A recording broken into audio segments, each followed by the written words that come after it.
Hello everybody, this is Synopsis here, and we are running a Shaped Coves map, T14, with a Beyond Craft on it, like 40 pack size. It's a pretty solid map.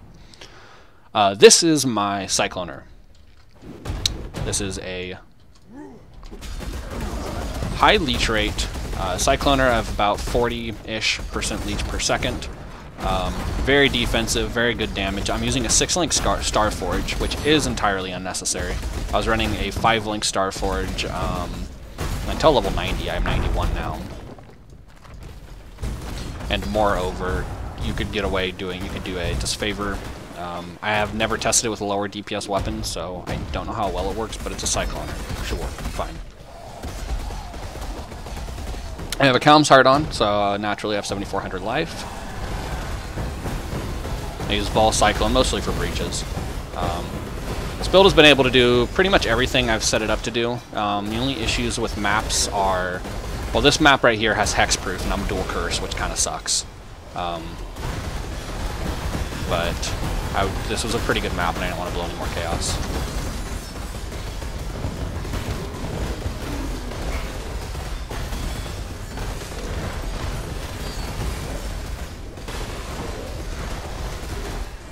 By the way, I just want to point out what happened there. That was a, I spawned a Beyond boss, at least one, with about 1 billion monsters on top of me, and I leeched through it just fine and stayed alive. Now, I popped flasks about 12 times in the middle of that, but point is this build is really tanky. I have 7,400 life. I could pick up more on the tree if I wanted to, actually. I could probably break 8k life without really hurting the build too much. I'm not going to bother picking up too much more. But I'm not going to come back to loot, so I want to pick up the things that matter, you know?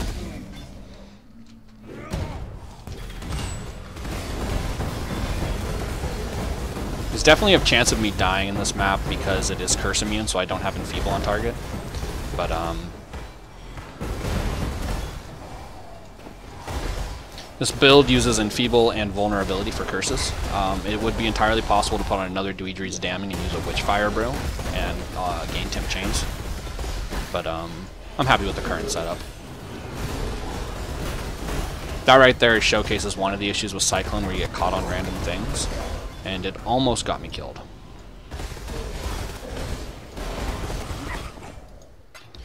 Otherwise, this is a super rippy map. LE Weakness, Vulnerability, and Hexproof all are very dangerous.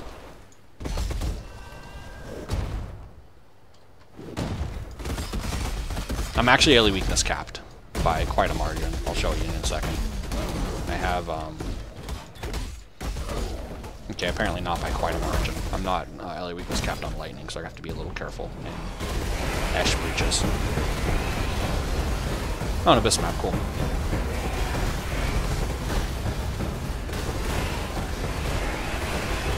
This is a T14, right? It's shaped.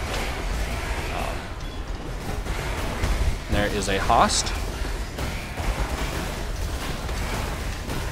Alright, just fine, no problem.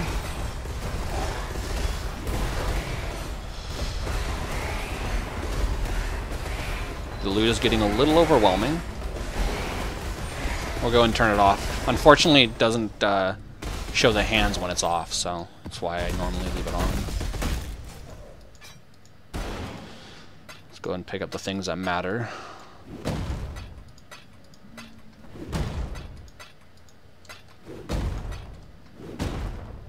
Oh, that's a Katava's Feast. What the hell? I didn't recognize this as a valuable item, but it's a Katava's Feast that's worth a tad. I don't know exactly how much. I bought one for 2x quite a while ago. I mean, you guys saw me 6-link it on stream. Not on stream. I have a YouTube video where I 6-linked it. I think that's a Katava's Feast. I could be wrong. No, it's Ulan Troll's Kiss. My bad, sorry. Never mind. I believe that axe isn't worth anything. Yeah, the axe isn't worth anything. Never mind. Whatever.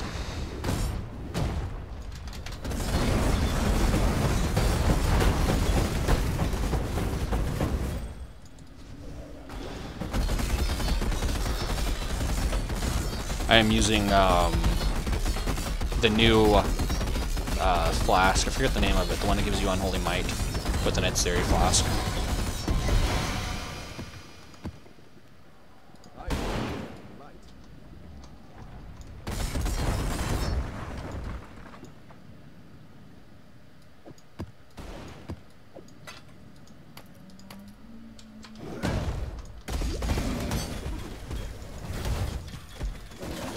That was dangerous. No leech on a divine flask. Or divine box.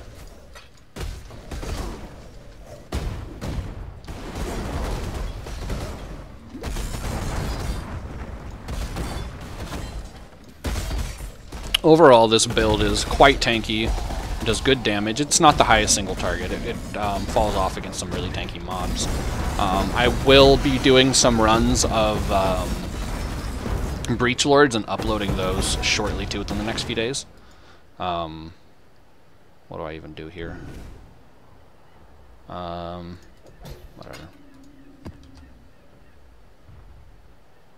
Sure, fine, whatever.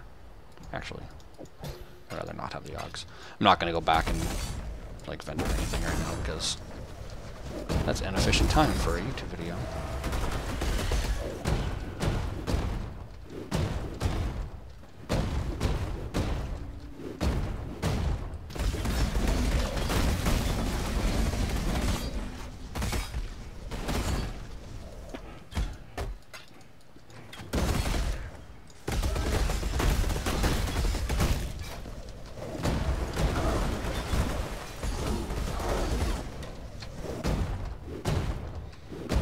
Alright, 46 remaining. We're gonna quickly check up here and then call it good. And we'll go over the build gear. Alright, that's good enough. Alright, let's go. So, let's go over what we have. All that matters, all that you need for the build, I prefer to Starforge. You don't have to, but if you're going to do it the way that I did it, you need to Starforge. And I'm sorry. You do not need a 6-link Starforge. I have Fortify as one of my links. I dropped Fortify in my Leap Slam setup, which is right here, in lieu of Blood Magic, which is just a quality of life thing. I was sustaining on mana before, as I have over 200 unreserved. I have a Dweedri's Damning. That is because I'm running Blast Mead, Vulnerability, and Temp Chains. Or, sorry, Vulnerability and Enfeeble. And everything else is just random rare gear. Okay. If we look at the tree, we have a standard duelist, but we path through here. We could go this way if we wanted to, but I opted to go this way for more mana leech. I probably don't even need it anymore. I did at one point. Just a lot of generic damage mods on the tree. Picking this up along with this was the same point efficiency as picking like this up, the sword nodes. So I just went with these because it was less points. I had to grab an int node because of enfeeble and enfeeble and vulnerability have high int requirements. You know, 146 int requirements, very high. And then we go over here, just pick up AoE and Templar. These pathing nodes here could be spent this way. If you didn't have this jewel socket, this gives 1% leech versus nothing. Well, 1% leech versus 10%, 12% all res. We pick up Hematophagy. This is mostly for leech rate, life leech per second. I'll quickly go into leech mechanics, but we need this to maximize our efficiency against single target leech. So, and Ascendancies. We do the typical Claw. Bane of Legends and Endless Hunger and Headsman are really standard. The only other question is, do you go Impact or do you go Brutal Fervor? Brutal Fervor is amazing. This gives us stun immunity, this gives us bleed immunity, and this gives us an insane amount of life leech rate and life leech per second. I'll explain exactly what those mean in a second. But first of all, the stun immunity means that we do not need to pick up Unwavering stats, which means we still have the ability to evade. We are using a Stibnite Flask here, which drops a smoke cloud. And we are using Enfeeble, which reduces enemy accuracy.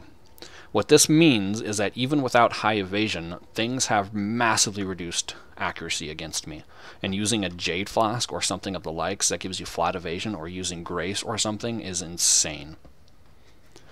This is 45% reduced accuracy, and then this gives Blind. Things that are in a smoke cloud are blinded, which means that they have 50% less chance to hit. Alright, let's quickly go into Leech. Leech has a couple basic mechanics. You have life leached per second. The 100% increased life leech per second. What does that mean? Per hit, without Vol Pact, of course, this is all assuming no Vol Pact. Per hit, you can only at maximum leech 2% of your life per hit. So things that attack fast have better efficient leech. If you're using an Earthquake build, you're never going to be getting full leech rate.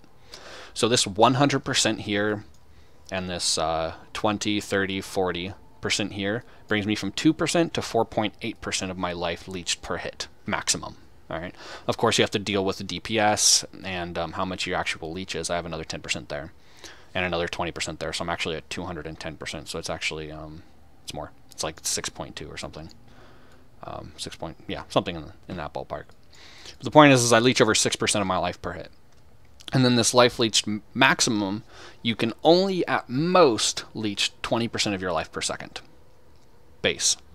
But this 10%, this 5%, and this 5% bring that to 40% of my life I can leech per second. So now I can leech 40% of my life per second, and I can leech up to a bit over 6% per hit. So I want to maximize that, and I want to try to get as close to 6.5 hits per second as I can, because 6.5 times 6 is roughly 40. We get close to that with my attack speed, onslaught on, I'm at about 5 hits a second. So that's close. Against single target, my effective leech is over 30% of my life pool per second. If you get more attack speed, that's better. One of the reasons I'm actually running Starforge is because it has a tiny bit higher attack speed than Disfavor. Although Disfavor would give me more overall damage. We grab a lot of attack speed on the tree. We go berserking. We pick up attack speed here. We could go attack speed here, and we could go attack speed here if we wanted more. We also have jewels that specialize in attack speed, because attack speed for us directly translates into leech. Leech is obviously also based off max life, so a lot of times to increase your leech, it makes more sense to just grab more life. We grab as much efficient life as we can. So that's most of the idea of the build. I will be uploading some breaches in the future. A couple things the build is not good at, because oftentimes a build can be best defined by what it's bad at, right? So the clear speed's good, general bossing is good, but one thing this build isn't amazing at is sustaining fast, hard hits. Like, I DC'd. Well, good thing I don't need the rest of the game. Large, physical, fast hits. And one of the biggest examples of this is Uber Series Trash. This build cannot do Uber Series Trash very cleanly at all. In order to even clear the trash, I had to run a Stibnite, a Jade, and a Basalt Flask all in tandem. Otherwise, the build simply couldn't do it. I was getting hit too fast, too hard. Uber Series Trash is actually designed to not even get hit by. So when you are getting hit by it, it's virtually impossible to actually tank it. But it can do all of the content I did. You saw a really rippy T14. You saw me Vol Cyclone on top of Host. You saw me tank a Vol Detonate dead from the bow Beyond Boss, whatever his name is. So you can see that the build is quite tanky. I mean, that was a T14 with vulnerability and LE weakness on it. And the clear speed is decent, right? It's not amazing. It's not going to compete with a bow build or a Vol Spark build. But it is quite good. It is sufficient. And it better be, because I invested about 20 exalts into the build, and now with a 6 link, it's roughly 30 exalts. But yeah, so thank you very much for watching, and I'll be uploading a few more videos over the next coming days of this build. Yeah, I'll catch you then.